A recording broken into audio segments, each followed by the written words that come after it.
Okay, quick little update here for you guys. Cast yesterday, and after I finished a couple more S7 302Gs that I got to finish out. These are the little castings that go on the Atlas Shaper, hold the square switch if you're mounting a switch on there that was touted as being so rare. So I've got a couple of them done that were my early ones. These are a little bit better casting. I'm probably going to put these out and remelt the first two that I did, and we'll load those onto the website next day or two. I've got some pictures up already, I think, of them.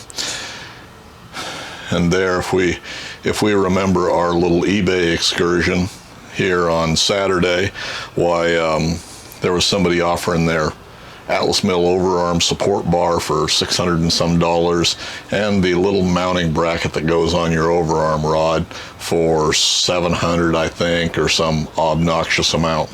So for those that are watching, this is the casting fresh out of the sand. I haven't even cleaned the edges up yet. So anyway, we'll get to machining on that. Now these are patterns, well, and this is another one that I've got to get back to casting. I've done these before, but there's the door for the Atlas Shaper guard. Now stuff like this, these are patterns that I've had made for quite some time.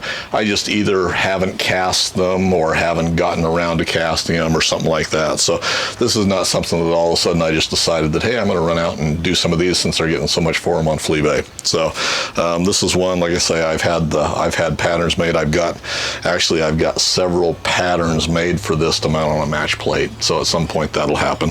But I'm going to get the first one done, machined out, and see how they come out. And all of these projects are projects just more out of necessity than anything else. This is stuff that I've had going on or in process, and I'm just trying to get them done and cleared up or get them in production, whatever the case may be. So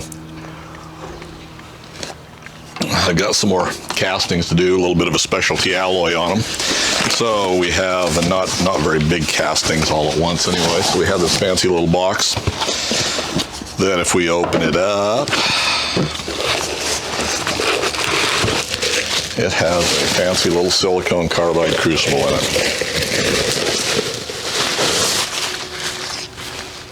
So, you know, they're cheap. This is not a exceptionally high quality crucible, but like I say, they're very inexpensive. I believe this is a number 8. Yeah, this is a number 8. I'm going to have to build a pouring shank for it and a set of lifting tongs to match it. So that'll be a project that's going to happen here in the next few days probably. So we'll get some video of that. And that's one of the things that about casting. I get guys complaining that I'm still casting out of a steel crucible for a lot of the things that I do, and I still do use a steel crucible.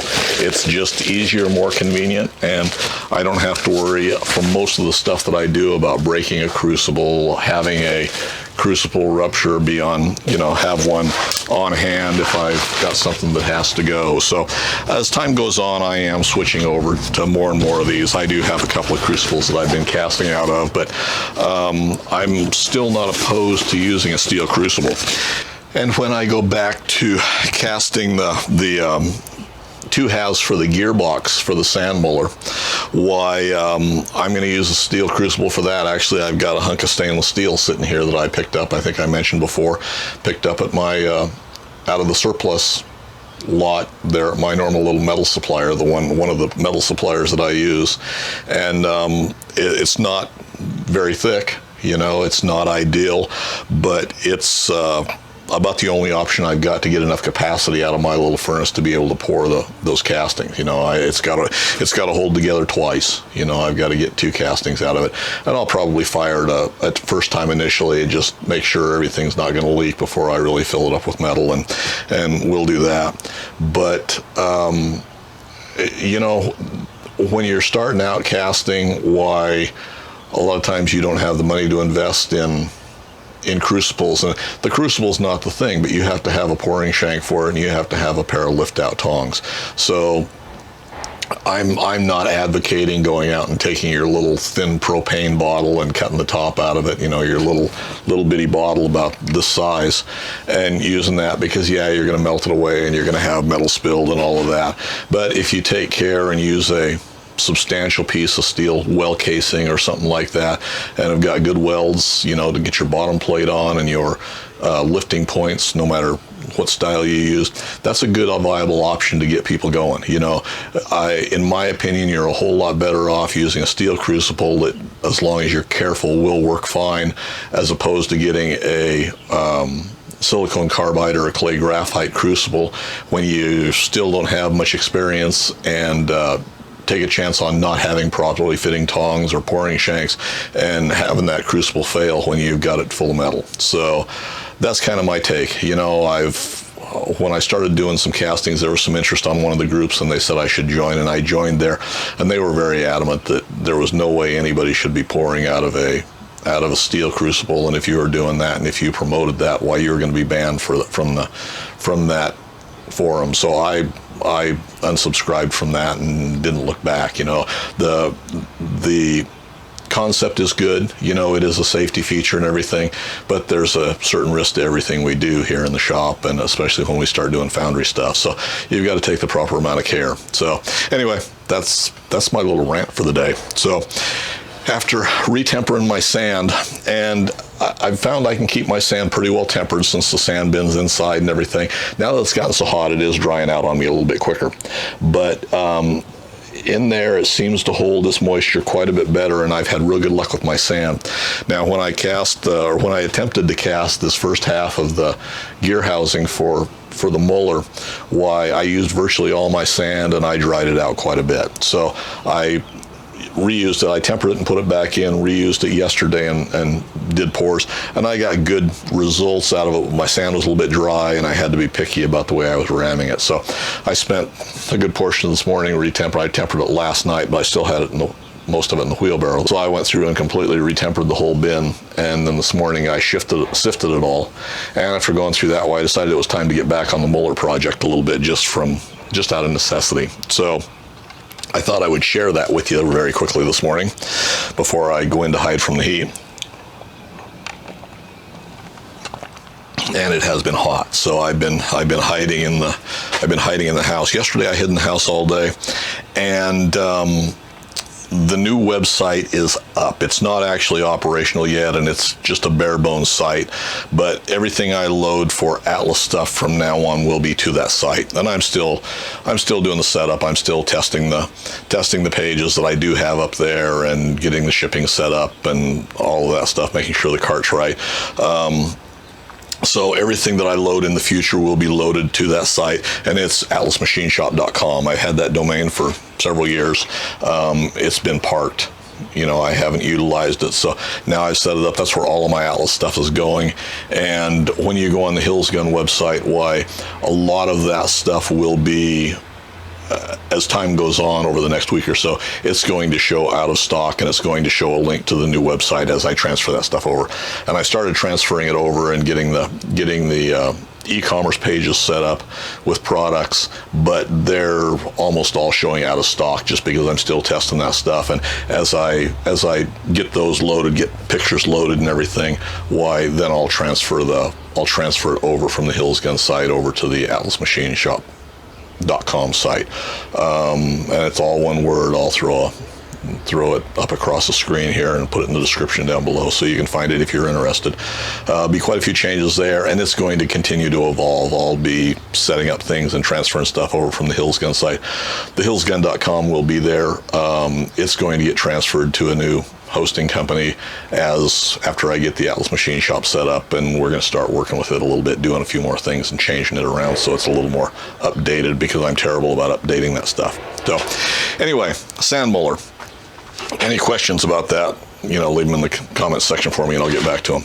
Sand Muller. This is my shell right here. Let's see if I can get us down here. Yeah, there's our shell.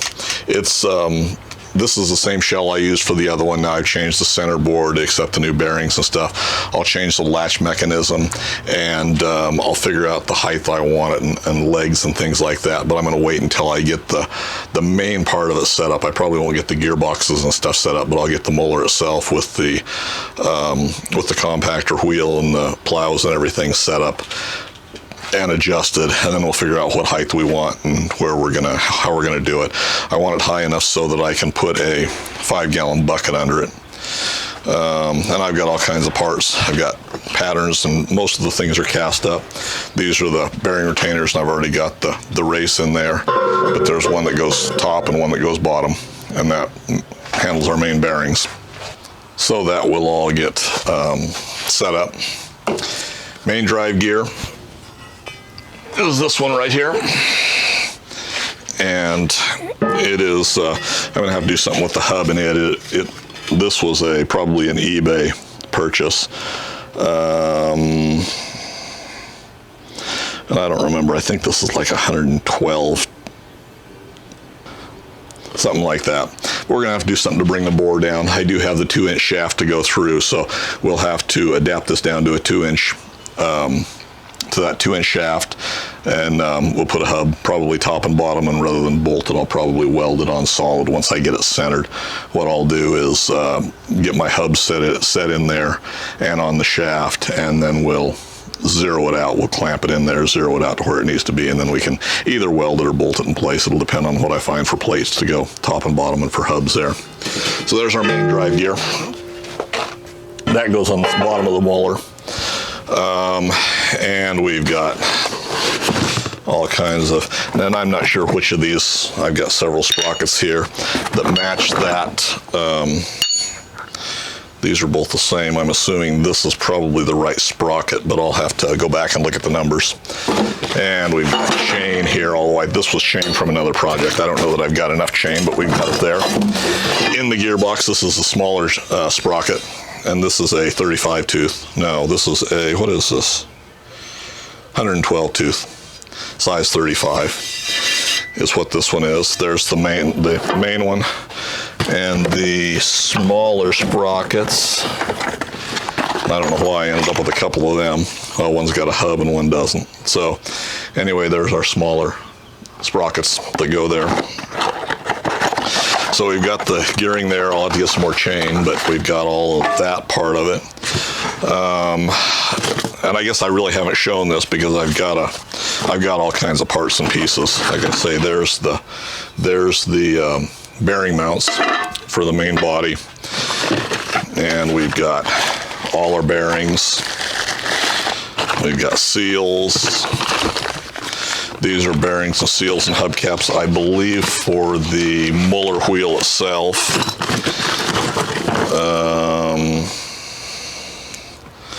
These are tapered roller bearings for 1 3/8 someplace along the way. There's 2 of those there. So I believe I've got all the bearings for everything. Casting wise, there's pulley that hasn't been machined. Actually, there's a pattern for it. And there was a 3D printed pattern for the bearing retainers. And then we've got, I believe these hubcaps go on the gearbox. Although I only see 3 of them. No, one of them goes on the Muller wheel on the outside. The other 2 go on the top of the gearbox. And these are the hubcaps that go on.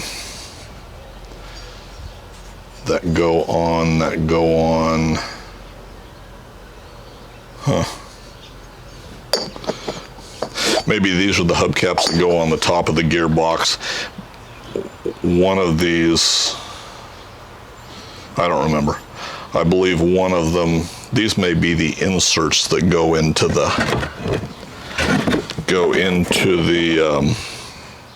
gearbox, because there's a insert that the bearings sit into. I'll have to go back and look at the plans. I don't remember, but evidently I don't have all my pieces and parts out here for it, because I think I should have more than what I've got here.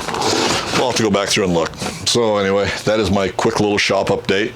You know, hope you find something useful. Hope you find it a little bit interesting. Make you hang around for a while.